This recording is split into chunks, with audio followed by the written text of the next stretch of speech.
Good morning, ladies and gentlemen. Today is the 15th of June and we are here at the Sasa Ferry landing, Sasa Wharf in Davao City.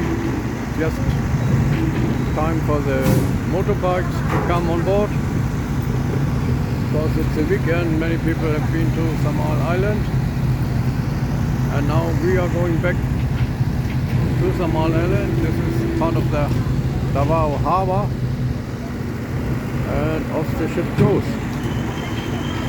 Let's see.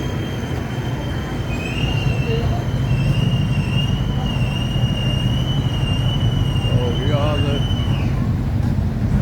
passengers. There's a cargo ship. Oh, looking a little bit old. Oh, that's an old cargo ship. I wish I was. I have not to go with that one.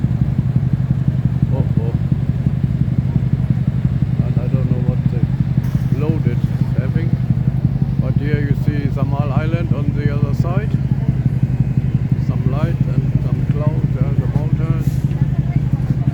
Here are the passengers who are returned to their island. So thank you very much for watching. Bye bye.